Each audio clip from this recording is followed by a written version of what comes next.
¿Alguna vez te has preguntado si hemos malinterpretado uno de los mensajes espirituales más impactantes a lo largo de la historia? No por ignorancia, sino debido a tradiciones arraigadas. ¿Y si cuando Jesús proclamó, "Yo y el Padre somos uno", no se refería a una deidad distante arriba, sino a una esencia divina que reside dentro de cada uno de nosotros? No como una mera metáfora o un lenguaje florido, sino como un verdadero potencial interior que a menudo permanece oculto bajo capas de condicionamiento, doctrina y miedo. Esto no se trata de desafiar la fe de uno, se trata de reclamarla. Carl Jung, el renombrado psiquiatra suizo, conocido por su trabajo sobre el inconsciente, no veía a Cristo solo como una figura religiosa. Para Jung, Jesús encarnaba un arquetipo, el símbolo supremo del yo, esforzándose por integrar todos los elementos de la existencia, tanto la luz como la oscuridad, lo consciente y lo inconsciente, lo humano y lo divino. Sostenía que la narrativa de Cristo representaba más que el viaje de una sola persona. Era un modelo universal para el cambio interior, un viaje espiritual que él llamó individuación. Sin embargo, el cristianismo tradicional a menudo presenta a Jesús principalmente como un salvador externo, alguien que debe ser adorado, pero nunca imitado. Jung encontraba esta perspectiva inquietante. Argumentaba que al exteriorizar la divinidad, las religiones organizadas habían, sin querer, desconectado a las personas de su propio reservorio interior de sabiduría, fuerza y sanación. Esto plantea una pregunta provocativa. ¿Podría el verdadero significado de las afirmaciones de Jesús, particularmente esas afirmaciones radicales como "el reino de Dios está dentro de ti", revelar una verdad liberadora que amenaza las mismas instituciones establecidas para protegerla? Los antiguos textos gnósticos, ocultos durante siglos y redescubiertos más tarde en la biblioteca de Nag Hammadi, ofrecen valiosas percepciones. Aquí, Jesús habla de despertar, iluminación y autodescubrimiento, mucho más que de mera culpabilidad o cumplimiento. Un extracto del Evangelio de Tomás afirma: "Si haces surgir lo que hay dentro de ti, lo que hagas surgir te salvará". Eso no sugiere salvación a través de otro, indica transformación desde dentro. Y ese concepto resonó profundamente con Jung. No simplemente fe ciega, sino un despertar consciente. En este video, no solo estamos revisitando textos antiguos, estamos desafiando siglos de interpretaciones. Nos adentraremos en la perspectiva de Jung sobre Cristo como un arquetipo interno, la división psicológica entre el yo y el sí mismo, y por qué la afirmación "yo y el Padre somos uno" podría ser clave para desvelar un aspecto oculto de la psicología espiritual. Esto no es mera teoría, es una invitación a fortalecer tu fe en lugar de descartarla. A dirigir tu mirada hacia adentro, no por culpa o miedo, sino impulsado por la curiosidad. Reflexiona sobre esto. ¿Qué podría cambiar en tu vida si dejaras de buscar a Dios fuera y comenzaras a reconocer la presencia divina dentro de ti? Empecemos. El examen de Jung sobre el arquetipo de Cristo revela que no veía a Cristo simplemente como una figura de adoración o como un estándar moral.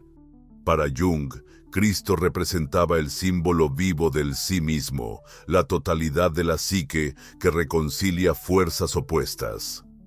Dentro del marco psicológico de Jung, el sí mismo es el objetivo final del proceso de individuación, que significa integridad en lugar de perfección. Además, él veía a Cristo no como un ser inmaculado, sino como un rico símbolo de integración psicológica, un patrón mítico que ilustra nuestra necesidad fundamental de unir las facetas disjuntas de nuestro ser. En su obra fundamental, Ion, Jung explora cómo la imagen de Cristo refleja lo que él llamó el mandala de la psique. Cristo, encarnando tanto aspectos humanos como divinos, ejemplifica la tensión de los opuestos inherente a todos. Representaba la armonía del espíritu y la materia, lo consciente y lo inconsciente, así como el bien y el mal. Jung declaró: Cristo ejemplifica el arquetipo del hombre divino cuyo destino es ser crucificado y glorificado. Este viaje, que abarca la muerte y el renacimiento, trasciende la teología, es fundamentalmente psicológico y enormemente personal. Jung señaló que el dogma del cristianismo, especialmente después del Concilio de Nicea, había externalizado la figura de Cristo, creando una distancia entre los creyentes y sus experiencias internas. Al retratar a Jesús como completamente distinto, la Iglesia lo hizo inaccesible, como si su metamorfosis nunca pudiera ser reflejada en nosotros. Sin embargo, Jung postuló que el mito de Cristo encapsula un mensaje inscrito en el espíritu humano, ansioso por ser despertado, no a través de la imitación, sino mediante la realización personal. Incluso estableció comparaciones entre Cristo y varias figuras simbólicas de diferentes culturas. Krishna en el Bhagavad Gita, Mitras en las tradiciones persas y Horus en las narrativas del antiguo Egipto, todos ellos apuntan hacia una visión psicológica universal, el viaje del yo hacia la unidad. Estas son más que simples historias, sirven como mapas psicológicos. Una referencia menos conocida pero impactante proviene de El Camino del Corazón de J.M., un místico contemporáneo que narra enseñanzas supuestamente canalizadas desde el mismo Jesús. Este texto enfatiza que la conciencia crística no es exclusiva de una sola persona, sino un potencial que permanece dormido dentro de cada uno. Vine solo a recordarte quién eres en realidad, dice la voz en el libro. Eres la luz que buscas. Jung habría encontrado una profundidad psicológica significativa en esta afirmación. ¿Qué implicaciones surgen si Cristo no es meramente una figura a seguir, sino más bien alguien que descubrir dentro de uno mismo? No solo como una metáfora, sino como una profunda realidad psicológica. Jung se abstuvo de responder a esto con dogmas. Lo abordó a través del concepto de individuación, el proceso interno de llevar lo inconsciente a la conciencia, confrontando la sombra y armonizando opuestos sin colapsar. Quizás esa sea la esencia del arquetipo crístico, no creencia, sino transformación. El ego fracturado, con Cristo como el conducto hacia la totalidad. Dentro del modelo psicológico de Jung, la psique humana no es intrínsecamente una entidad unificada. Está dividida principalmente entre el ego, que representa nuestra identidad consciente, y el self, que encarna el rango completo de nuestro ser, incluidos los elementos inconscientes. Jung sostenía que gran parte de nuestro sufrimiento no es resultado de un pecado externo o retribución, sino que proviene de esta fragmentación interna. Y dentro del simbolismo cristiano, Cristo actúa como el conector, reconciliando el ego fragmentado con el self completo. Esta separación no es meramente filosófica, es profundamente personal. Reflexiona sobre esos momentos en los que tus acciones contradijeron tus verdaderos sentimientos. La lucha entre tus deseos y lo que crees que deberías desear es indicativa de una psique desalineada con su esencia más profunda. Jung veía a Cristo no como un remedio impuesto desde arriba, sino como el arquetipo que reside dentro de nosotros, impulsándonos hacia la integración. La cruz, lejos de ser solo un medio de ejecución, simbolizaba para Jung la tensión dinámica entre opuestos. Lo horizontal representa lo terrenal y lo vertical indica lo divino. Es en esta intersección donde se despliega la transformación.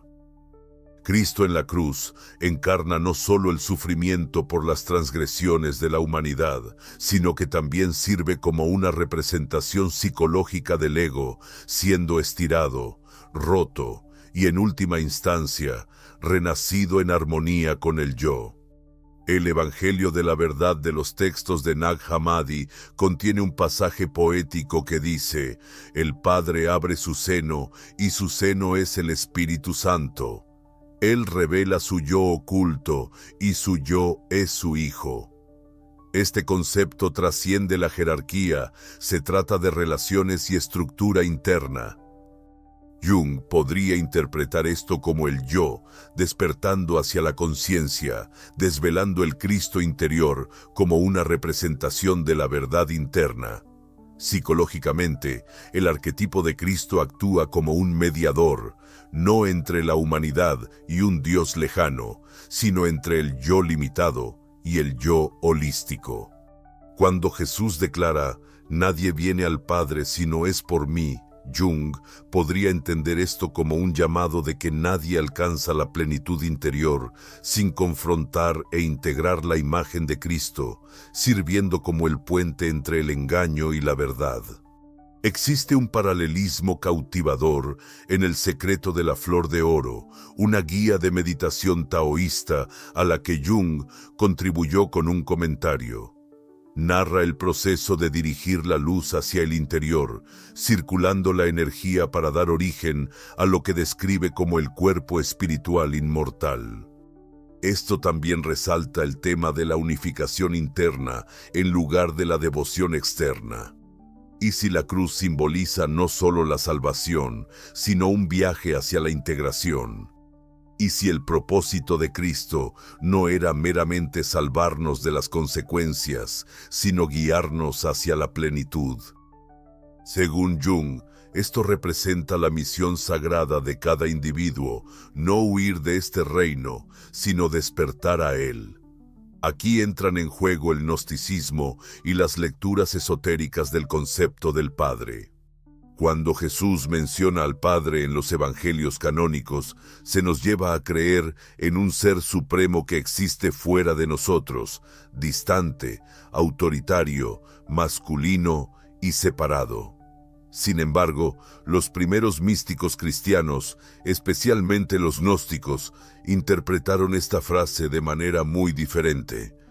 Para ellos, el Padre no era simplemente una entidad celestial, representaba la esencia de la conciencia misma, una chispa de intuición divina inherente a cada alma humana.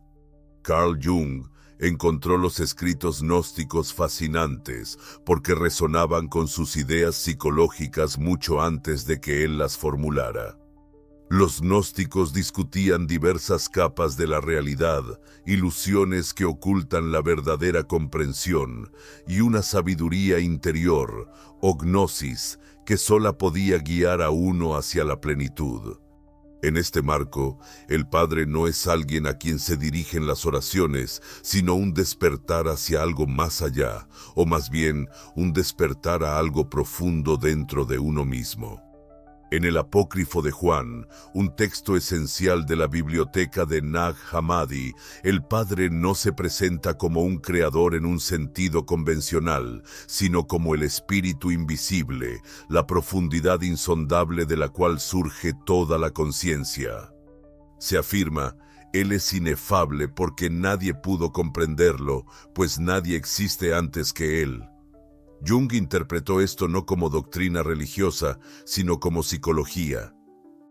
Esa presencia inefable, la fuente esquiva, se refleja en nuestro inconsciente, las profundidades de la psique que podemos sentir pero nunca entender completamente. En términos contemporáneos, esto paralele a la idea de que nuestra identidad superficial, el ego, está influenciada por una amplia gama de arquetipos e instintos que Jung denominó como el inconsciente colectivo. El Padre, en la filosofía gnóstica, simboliza el origen trascendente detrás de todos los arquetipos. Cristo sirve como el que trae esta fuente invisible a la visibilidad. Él encarna el potencial de lo que podemos lograr una vez que nos hacemos conscientes de nuestros verdaderos orígenes, no en un sentido biológico, sino espiritual. Un texto profundamente relevante, aunque a menudo pasado por alto, es La nube del no saber, una obra mística cristiana del siglo XIV. El autor, que aún es desconocido hoy en día, afirma que Dios no puede ser comprendido a través del intelecto, más bien es a través de la entrega. El término nube significa la barrera del pensamiento que debe ser trascendida por el amor y no por la lógica. Este punto de vista resuena con las perspectivas gnósticas y junguianas. La trascendencia no equivale a adquirir más conocimiento. En cambio, se trata de experimentar directamente. Esta realización lo cambia todo.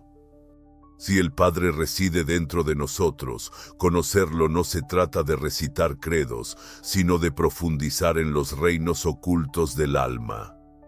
Jung creía que este viaje interior representaba el auténtico camino espiritual. Sin embargo, es un camino peligroso para las instituciones que dependen de intermediarios. Quizás por eso tales interpretaciones fueron excluidas de la ortodoxia, no por su inexactitud, sino porque empoderaban en exceso a los individuos. La frase «yo y el Padre somos uno» sugiere una fusión de conciencias.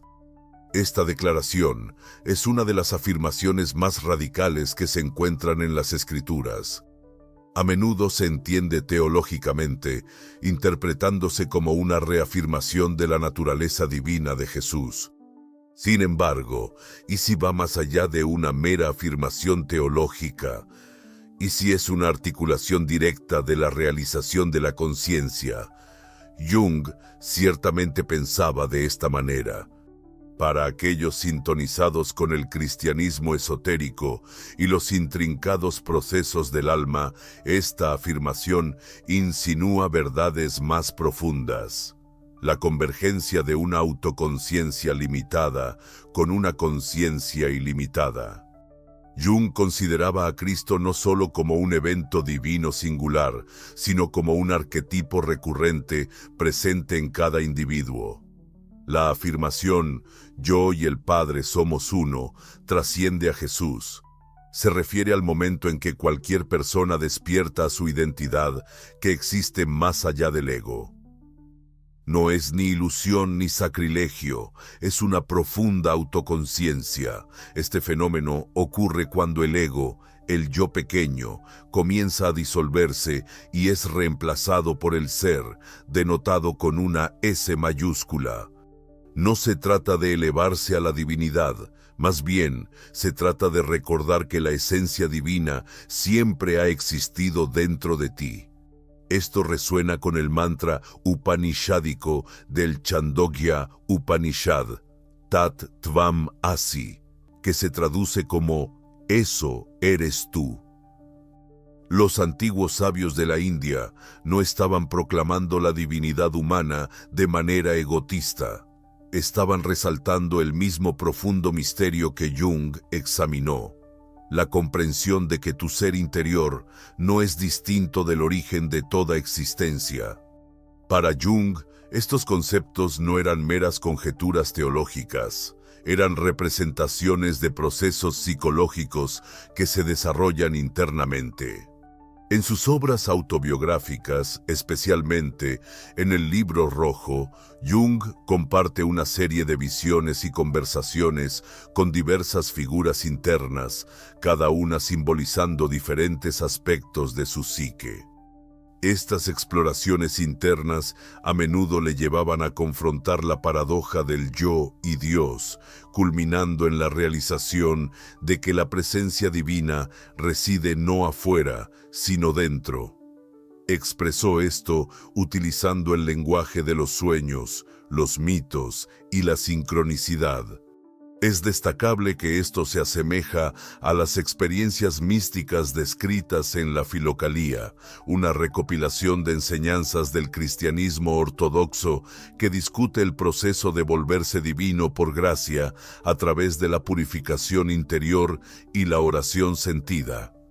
Otra obra significativa que complementa este tema es El espejo de las almas simples, de Marguerite Porete, una mística del siglo XIII que enfrentó la ejecución por sus creencias.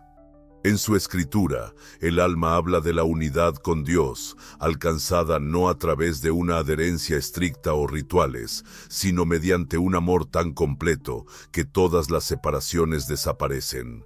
Ella describe un estado en el que Dios se percibe a sí mismo en mí y yo me percibo a mí mismo en Él. Jung hubiera reconocido esto como el pináculo de la integración psíquica, donde el ego y el yo están alineados, ya no en conflicto, sino en unión armoniosa. Por lo tanto, cuando alguien afirma, yo y el Padre somos uno, no se trata de favoritismo divino, más bien se refiere al gran potencial que hay dentro de todos nosotros. Tu capacidad para despertar a la realización de que tu yo más profundo no es distinto de la fuente de toda existencia. ¿Qué pasaría si la separación entre lo humano y lo divino siempre ha sido una mera ilusión, creada no por Dios, sino por el miedo? El libro rojo de Jung y la búsqueda de la divinidad interior. El libro rojo de Carl Jung está lejos de ser un manuscrito clínico. No es una guía para la psiquiatría. En cambio, es un relato crudo y sin filtros de un hombre que se adentra en las profundidades de su propia psique, interactuando con arquetipos, espíritus y paisajes surrealistas. Para Jung, este viaje no fue locura, fue un imperativo espiritual. Dentro de esas páginas buscó no teorías psicológicas, sino algo sagrado, lo divino que reside dentro. El libro rojo revela la confrontación personal de Jung con el inconsciente, que él consideró su experimento más arduo. Durante estos encuentros místicos, conoció a un personaje llamado Philemon, quien se convirtió en un mentor espiritual, reminiscentemente del Espíritu Santo en la mística cristiana.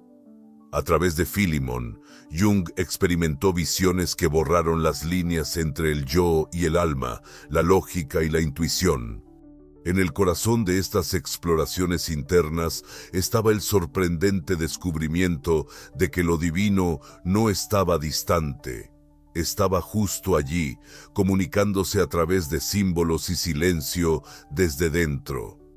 Las experiencias de Jung resuenan con antiguas tradiciones místicas que perciben la divinidad no como un objeto de fe, sino como una presencia que espera ser reconocida. En el Corpus Hermeticum, un texto hermético seminal, se le dice a Hermes por lo divino: posees algo dentro de ti que supera todas tus acciones. Este algo encarna la semilla divina que Jung descubrió, el imago Dei, o imagen de Dios oculta en cada psique. No se puede ganar, debe ser recordada. Un texto menos conocido que se alinea fuertemente con este tema es Meditaciones sobre el Tarot, una obra esotérica cristiana anónima del siglo XX. Aunque se disfraza de un estudio sobre el tarot, en realidad es un profundo discurso espiritual que sugiere que la iniciación genuina no se encuentra en las escuelas de misterio o en el conocimiento oculto, sino en el viaje hacia el alma propia. Dios reside más hondo dentro de mí de lo que soy consciente de mí mismo, expresa el autor, reflejando efectivamente a San Agustín, pero también encapsulando el tema principal de la obra de Jung en el libro rojo. A partir de estos encuentros, Jung discernió que el viaje hacia la sanación no se centra en mejorar la racionalidad o la moralidad. Se trata de alcanzar la totalidad. Esto implica confrontar no solo la luz, sino también la oscuridad dentro de uno.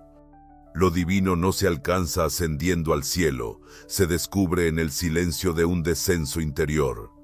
Los aspectos de ti que resisten, dudan o incluso temen este viaje no son tus adversarios, son tu invitación al crecimiento. El libro rojo fue mantenido fuera del ojo público durante muchos años, probablemente debido a su desafío a los límites de la ciencia, la fe y la identidad personal. Jung temía que pudiera ser malinterpretado. Sin embargo, su mensaje fundamental es notablemente sencillo. Lo sagrado no se encuentra en otro lugar, se halla en los sueños, en el silencio y en esos momentos inesperados de asombro. Y quizás la intensidad de estas experiencias surge porque son tu propia voz, instándote a recordar tu verdadero ser.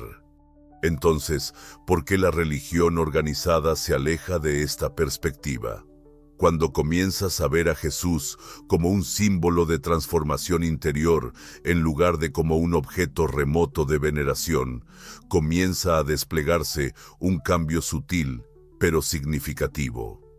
Esta puede ser la razón por la cual tales interpretaciones a menudo han sido pasadas por alto o incluso reprimidas activamente por la religión organizada. Si la salvación es un viaje interior en lugar de un sacramento otorgado por instituciones, ¿qué ocurre con las dinámicas de poder establecidas en torno a esa mediación? Carl Jung era muy consciente de esta tensión. En sus cartas y escritos reconoció abiertamente la necesidad de la Iglesia de mantener la doctrina. El dogma crea certeza y simplifica el misterio de la experiencia divina en sistemas de creencias rígidos. Sin embargo, místicos como Jesús, Meister Eckhart e incluso el mismo Jung prosperaron en la ambigüedad donde el espíritu y la psique convergen. Jung creía que este era un terreno precario para las instituciones. ¿Por qué? Porque la autoridad de la religión organizada está fundamentalmente ligada a la creencia de que Dios no puede ser descubierto sin ella. Jung postuló que la Iglesia cristiana externalizó la imagen de Cristo para mantener un poder espiritual centralizado, divinizando a Cristo como un epítome inalcanzable de perfección, mientras despojaba a la gente común de su sentido inherente de divinidad. Esto resultó en una estructura jerárquica, Dios en la cima, el clero ocupando el medio y los laicos relegados a la base. Sin embargo, la visión psicológica de Jung desmanteló todo ese sistema al proclamar: lo divino reside dentro de ti, no es algo externo. Esta afirmación transforma a cada persona en una autoridad espiritual. Un ejemplo notable se encuentra en el Evangelio de María, un texto gnóstico atribuido a María Magdalena. En este texto, María relata visiones e intuiciones otorgadas directamente por Cristo. Los discípulos masculinos la desafían y uno comenta: ¿acaso realmente conversó en privado con una mujer y no abiertamente con nosotros? A lo que ella simplemente responde: lo que está oculto para vosotros, yo os lo revelaré. Este evangelio no solo fue excluido del canon, fue esencialmente borrado. Aún así, contiene un mensaje significativo: la revelación interna no requiere intermediario. Otra fuente a menudo pasada por alto pero impactante es el Thunder, Perfect Mind, también parte de la colección Nag Hammadi. Se expresa desde una perspectiva femenina divina, declarando afirmaciones como: yo soy la que se llama verdad y yo soy la que eres tú. No es un exhorto a adorar, es un llamado a despertar. Una obra contemporánea que critica sutilmente el enfoque institucional hacia las verdades espirituales es El significado de María Magdalena, de Cynthia Bourgeault. Ella presenta a María no solo como una seguidora pasiva, sino como alguien que comprendió la profunda naturaleza de despertar la conciencia de Cristo. Bourgeault argumenta que el cristianismo puede haber sacrificado su esencia espiritual al priorizar el cumplimiento exterior sobre la experiencia interior. Aunque Jung nunca condenó abiertamente la religión, advirtió sobre sus peligros, especialmente cuando descuida la psicología, desalienta la exploración personal y transforma lo místico en lo mecánico. Para Jung, la supresión de estas verdades internas no solo era lamentable, sino también psicológicamente dañina. Tal represión mantenía lo divino a una distancia inalcanzable y, más preocupante aún, llevaba a las personas a sentir que necesitaban validación externa para comprenderse a sí mismas. Esto plantea una pregunta importante. ¿Tiene miedo la religión organizada de la divinidad interior, no porque sea incorrecta, sino porque libera a los individuos? La sombra de la Iglesia descansa sobre temas de proyección y autoridad. Carl Jung señaló famosamente: cuanto más brillante es la luz, más oscura es la sombra. Este principio se manifiesta de manera evidente en la dinámica histórica entre la religión organizada y la mente humana.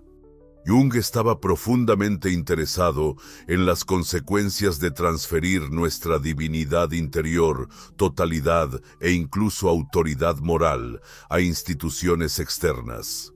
En el contexto de la Iglesia, esta transferencia, que Jung denominó inflación psicológica de la institución, se convirtió en no solo un asunto teológico, sino en un mecanismo de control. En la psicología junguiana, la proyección ocurre cuando negamos aspectos de nosotros mismos y se los atribuimos a otros o a entidades externas. Dentro de la religión, esto se manifiesta al atribuir todas las virtudes, la sabiduría y las verdades espirituales a la Iglesia o a Cristo como figura remota, mientras al mismo tiempo reprimimos o negamos esas cualidades dentro de nosotros mismos.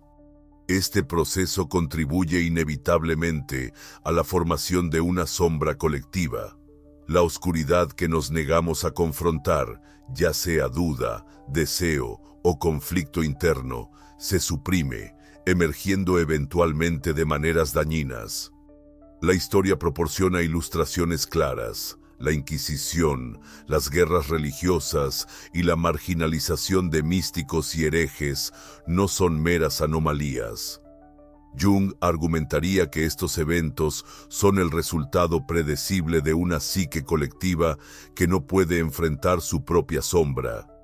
Al proyectar la santidad hacia afuera y enmarcar las luchas internas como maldad, la institución se convierte en un escenario de desplazamiento psicológico profundo, permitiendo que el poder florezca donde falta la autoconciencia. Jung destacó constantemente que ignorar la sombra conduce a la duplicidad moral.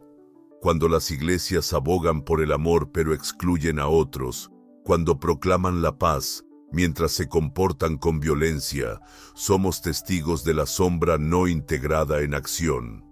Irónicamente, cuanto más intentan sofocar la búsqueda de verdad del individuo, mayor poder acumulan, ya que las personas, sin darse cuenta, renuncian a aspectos de sí mismas que encuentran difíciles de comprender.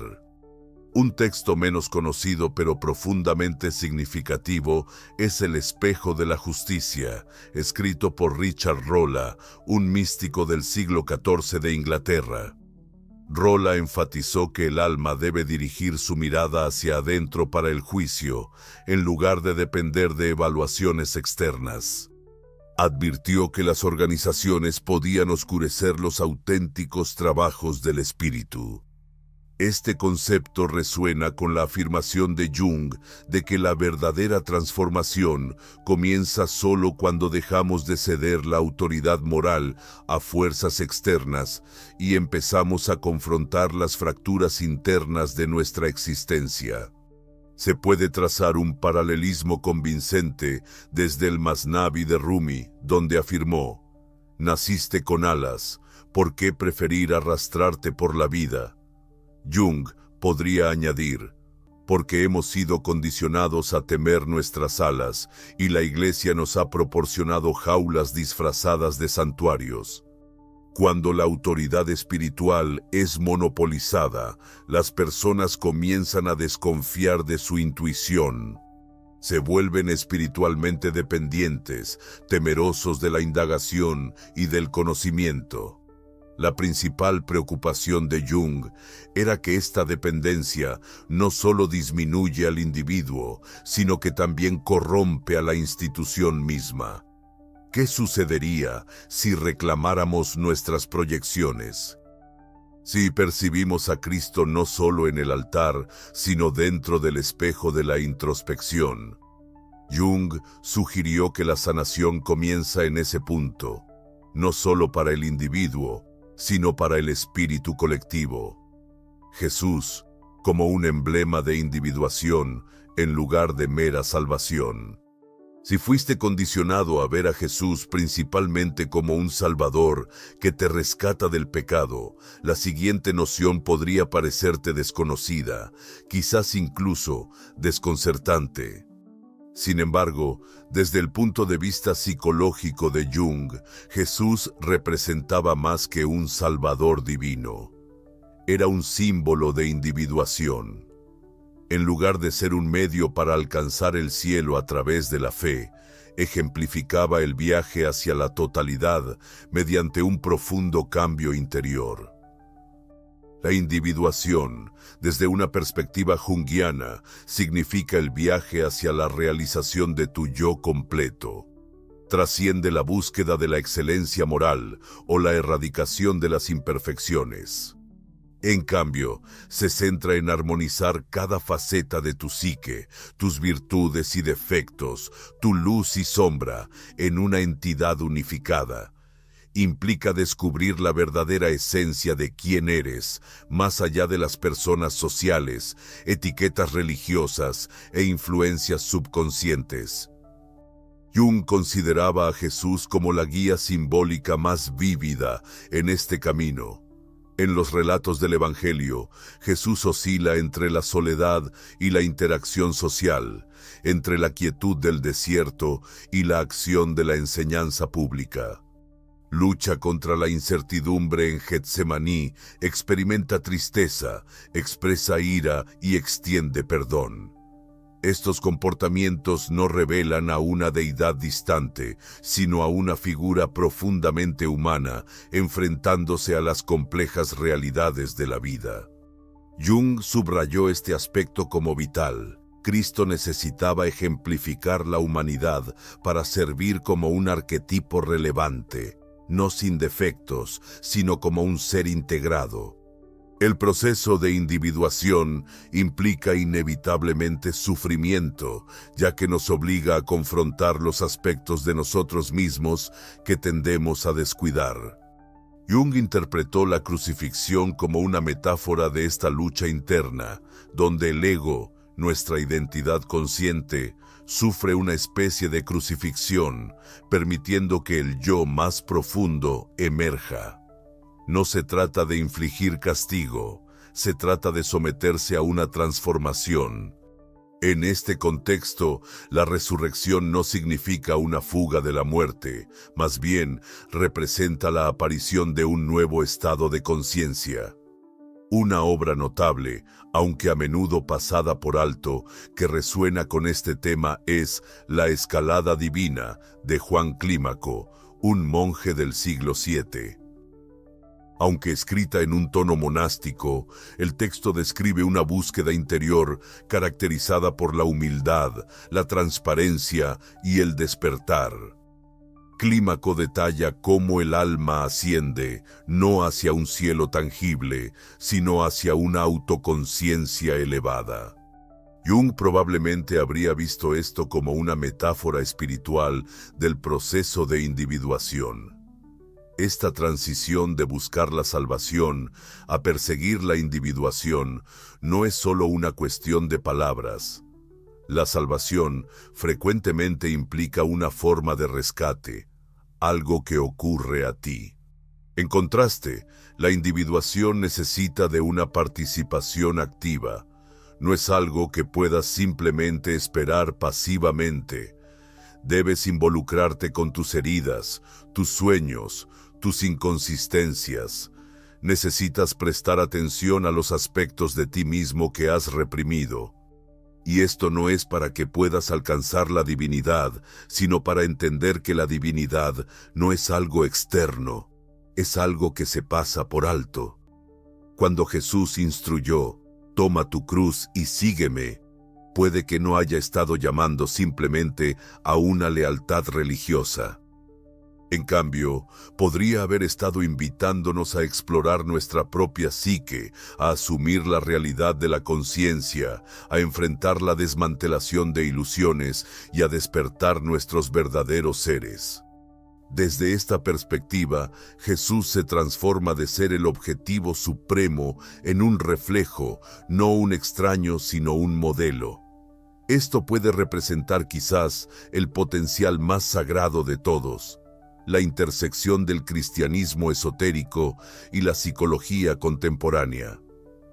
Mientras que el cristianismo tradicional destaca con frecuencia la fe, la ética y los rituales, un trasfondo más sutil, el cristianismo esotérico habla de una verdad profunda. Transmite susurros sobre símbolos, búsquedas interiores, arquetipos sagrados y comunión directa con lo divino. Es impactante ver cómo esta antigua sabiduría se alinea estrechamente con la moderna psicología de profundidad, particularmente el trabajo iniciado por Carl Jung. Jung consideraba el cristianismo esotérico no como un misticismo oscuro, sino como un léxico perdido del alma, un dialecto que la psicología contemporánea comenzaba a descubrir. Dentro de los símbolos alquímicos de transformación, los textos místicos de los primeros místicos cristianos y la geometría sagrada de los mandalas, Jung descubrió resonancias de verdades psicológicas que tienen tanto significado hoy como lo tenían hace 2000 años. Central al cristianismo esotérico está una visión vital. El viaje espiritual es uno hacia adentro. La salvación no es solo liberarse de pecados externos, sino también libertad de la desunidad interna. Esto coincide precisamente con el marco de individuación de Jung. Ambas tradiciones afirman que el camino hacia la totalidad y la autointegración es un esfuerzo sagrado, uno que trata menos de logros y más sobre el recuerdo. Una conexión convincente entre estos ámbitos se puede encontrar en el Libro del Consejo Privado, un texto místico cristiano menos conocido. Anima al buscador a dejar de lado todas las formas creadas, incluida la noción de Dios, y en su lugar concentrarse en la esencia que yace dentro. Esta no es una perspectiva nihilista. Es la misma visión que Jung propuso. Debajo de todas las identidades y etiquetas reposa una verdad profunda, el yo, o lo que los místicos se refieren como la chispa divina. El cristianismo esotérico, al igual que el enfoque analítico de Jung, otorga una gran importancia a los símbolos y visiones internas. Tomemos, por ejemplo, el símbolo del Sagrado Corazón, a menudo ilustrado como el corazón de Jesús, expuesto y entrelazado con espinas. Esto no es simplemente arte devocional. Jung lo interpretaría como una encarnación del trauma psicológico y la fortaleza espiritual. El corazón humano, expuesto pero ardiente con un propósito divino. En la psicología actual, vemos paralelismos en la terapia transpersonal y enfoques integradores que buscan unificar mente, cuerpo y espíritu. Innovadores como Stanislav Grof y James Hillman han construido sobre la base de Jung, entrelazando sueños, arquetipos, estados alterados y mitología en el viaje terapéutico. En el fondo de todo está la misma premisa propuesta por el cristianismo esotérico. Lo divino no es distante. Está cubierto por capas de trauma, creencias y la mente inconsciente. Eliminar estas capas y lo que descubrirás no es vacío, sino iluminación. Esta fusión de psicología y misticismo también es respaldada por la psicología integral de Ken Wilber, que traza la progresión de la conciencia a través de diversos planos: biológico, psicológico y espiritual, resonando con la intuición del cristianismo esotérico de que la transformación implica redimir la experiencia humana desde adentro en lugar de huir de ella. Así, cuando Jung se adentró en sueños y arquetipos, no fue una mera frivolidad intelectual. Estaba comprometido con una tradición que antecede a cualquier religión singular, una tradición que afirma que el reino de los cielos existe no solo dentro de nosotros, sino que está entrelazado en la misma estructura de nuestra psique.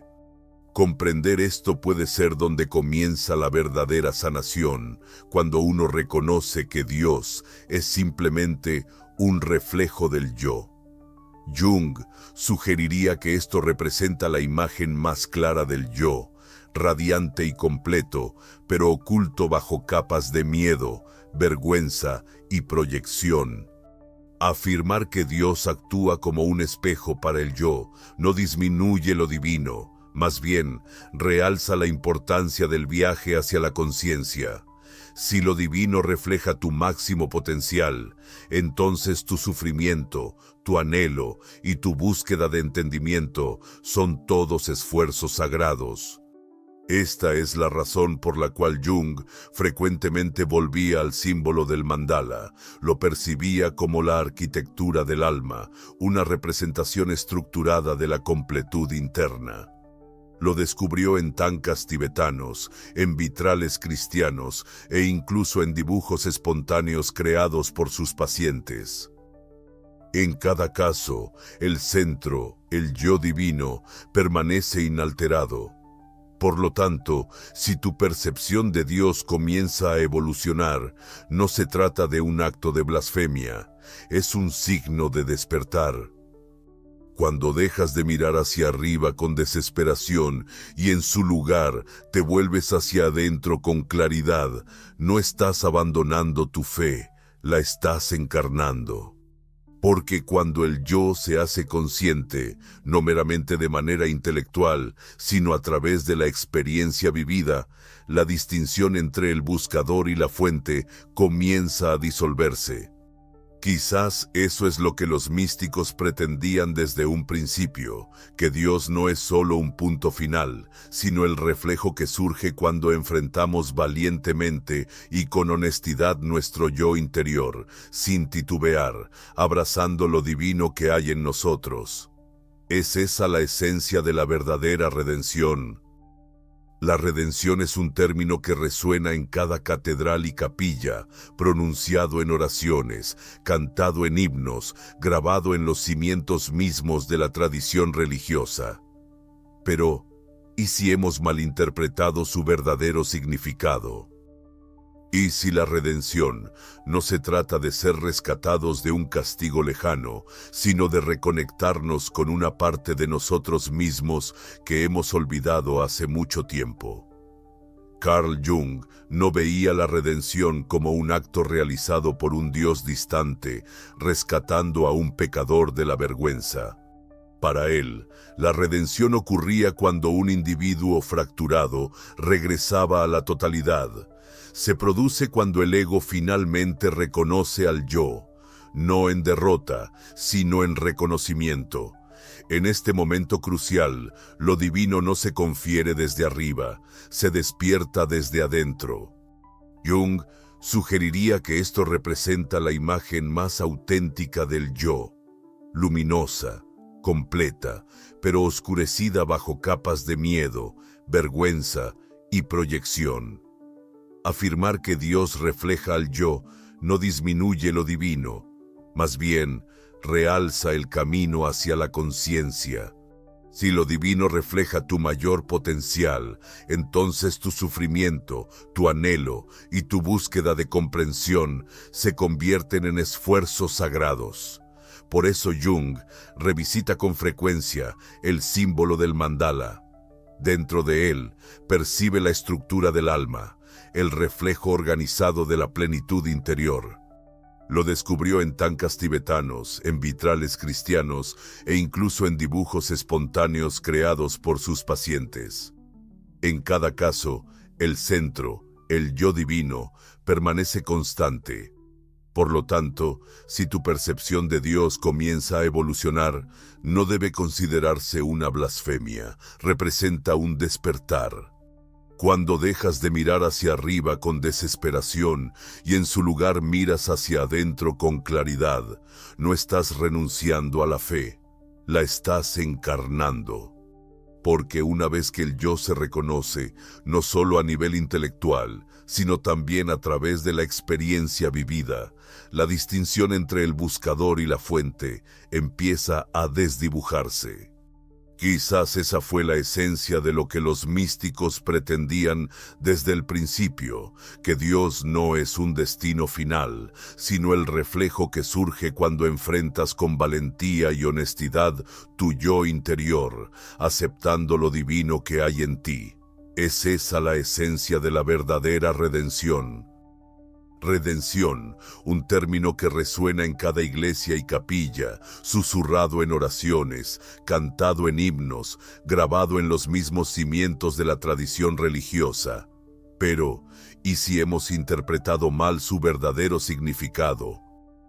¿Y si la redención no se trata de ser rescatado de algún castigo externo, sino más bien de un viaje profundamente personal, de reconexión con un aspecto descuidado de nosotros mismos? Carl Jung no percibía la redención como el acto de un Dios remoto, elevando a un pecador de la vergüenza.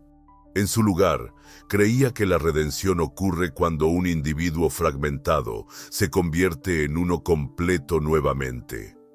Es cuando el ego se rinde humildemente ante el yo, no en derrota, sino en reconocimiento. En este momento, lo divino no es algo que se nos otorga desde arriba, es una verdad que redescubrimos desde adentro. Esto es más que un modelo psicológico, es un viaje sagrado reflejado en prácticas espirituales en todo el mundo. En el Dharmapada, el Buda dice, por uno mismo se hace el mal, por uno mismo se está impuro, por uno mismo se deja el mal sin hacer, por uno mismo se alcanza la pureza. Jung habría visto esto como un claro respaldo de la responsabilidad individual por nuestra transformación interior. No hay chivo expiatorio, no hay un salvador milagroso, solo hay el esfuerzo gradual y valiente de iluminar lo inconsciente. Los místicos cristianos primitivos estaban al tanto de esto también. En el libro de los 24 filósofos, un manuscrito medieval en gran parte ignorado, un filósofo describe a Dios como una esfera infinita, cuyo centro está en todas partes y cuya circunferencia está en ningún lugar. Esto no representa a un gobernante lejano, encarna la presencia divina en cada punto de conciencia, incluido el tuyo. Cuando entendemos que lo divino está entrelazado con nuestro sufrimiento, ocurre un cambio. Dejamos de esperar la salvación. Comenzamos el viaje de sanación. Esta forma de redención no requiere permiso ni doctrina. Solo requiere que mires hacia adentro con sinceridad y amabilidad, que dejes de proyectar tu divinidad en otro lugar, que dejes de temer tu potencial y que veas al arquetipo de Cristo no como un modelo inalcanzable de perfección, sino como una representación de tu propio potencial para la totalidad. Así, la pregunta permanece, no como un desafío, sino como una invitación. ¿Qué pasaría si la verdadera redención no se trata de escapar del pecado, sino de reconectarte con tu origen? Y si lo divino reside dentro de ti, ¿qué podría desarrollarse si finalmente lo abrazaras? ¿Cómo podría transformarse tu vida si pasaras de buscar a Dios a sintonizarte con la voz que ha estado guiándote silenciosamente desde el núcleo de tu ser todo este tiempo?